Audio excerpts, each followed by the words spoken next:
I'm joined by Ali Shihabi, the executive director of the Arabia Foundation, a think tank that focuses on the geopolitics of the Arabian Peninsula. And back with us, retired Colonel Jack Jacobs and author and journalist Jonathan Allen. Ali, first, let me ask you to give us some, enlighten us on the president and Saudi Arabia.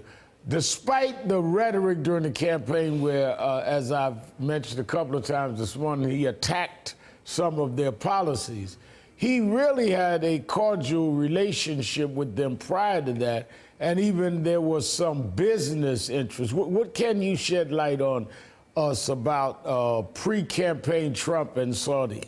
Okay. If you can just permit me, Reverend, to make a comment on the previous segment.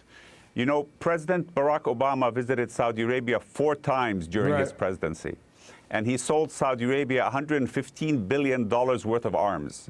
He would not have done that if he didn't think that Saudi Arabia was making serious progress in the area of human rights. You know, President Obama wasn't stupid, and he could see things quite clearly.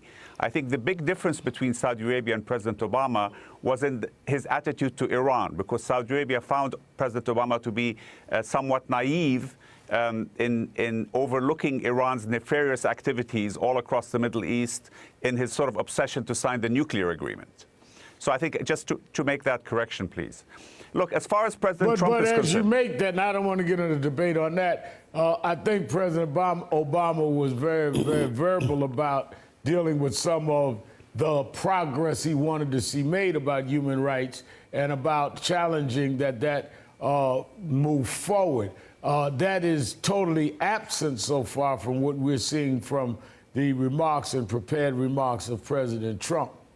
Well, yes, but at the end of the day, you have to look at what he did also, and he sold Saudi Arabia. I'm just saying, since you raised it, let's give the whole contrast there. But give me, enlighten me on Mr. Trump and his relationship to Saudi Arabia. Well, I will. I mean, there is actually a zero business relationship between President Trump and Saudi Arabia.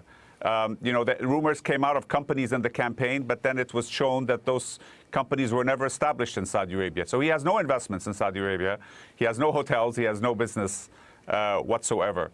I think what is interesting in Saudi Arabia and for generally in the Muslim world is that he has obviously pivoted strongly from where he was on the campaign.